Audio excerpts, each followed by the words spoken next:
খাবারের ক্ষেত্রে ইসলামী শরিয়ার মূলনীতি হলো আসলুস শাই আল ইবাহা, প্রত্যেক ওই খাবার খাওয়া হালাল যে খাবার নিষেধের পক্ষে কোনো দলিল নাই, শুধু ওই খাবারটা খাওয়া হারাম যেটা নিষেধের পক্ষে দলিল আছে। নিষেধের দলিল নাই এমন সব খাবার খাওয়া হালাল। টমেটো খাওয়া হারাম, দলিল নাই এজন্য হালাল। কপি খাওয়া হারাম, দলিল নাই এজন্য হালাল। পাঙ্কাশ মাছ খাওয়া হারাম, দলিল নাই এজন্য হালাল। এবার আপনি যদি বলেন জর্দা হারাম, দলিল দেখান, দলিল আমি দিব না। যদি আপনি হারাম বলেন দলিল লাগবে, যদি হারামের দলিল না থাকে ওইটা অটোমেটিকলি হালাল।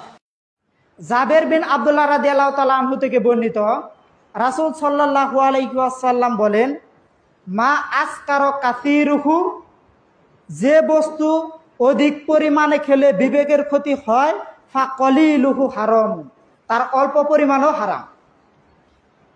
যে বস্তু বেশি পরিমাণে খেলে বিবেকের ক্ষতি হয় তার অল্প পরিমাণও হারাম। জাবের বিন আব্দুল্লাহ রাদিয়াল্লাহু তাআলা আনহুর হাদিস। হাদিসটা আপনারা পাবেন মিশকাত হাদিস নাম্বার 3393 নম্বর হাদিস।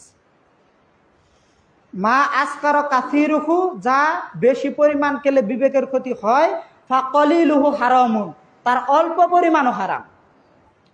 তো আপনি যদি যে সমস্ত মুফতিরা, যে সমস্ত হুজুরা বলে যে জর্দা খাওয়া মাকরু, ওই সমস্ত হুজুরকে এনে যদি আধা কেজি জর্দা খাইয়ে দেন, তাহলে কি তার বিবেক ঠিক থাকবে?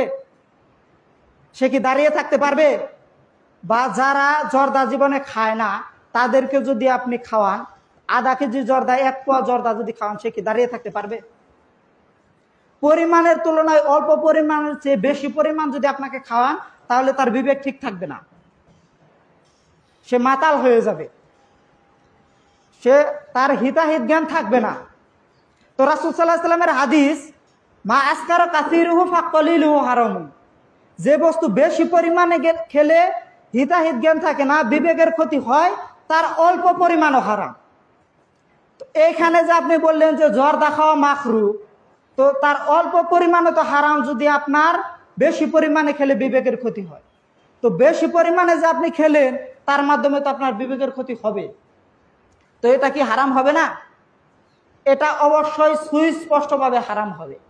আপনি যদি বলেন হাদিসে তো নেই যে জর্দা খাওয়া হারাম, হাদিসে তো নেই যে গুল খাওয়া হারাম, তাহলে আমিও বলবো হাদিসে তো নেই ইয়াবা খাওয়া হারাম, হাদিসে তো নেই গাঁজা খাওয়া হারাম, হাদিসে তো নেই ফেন্সিডিল খাওয়া হারাম।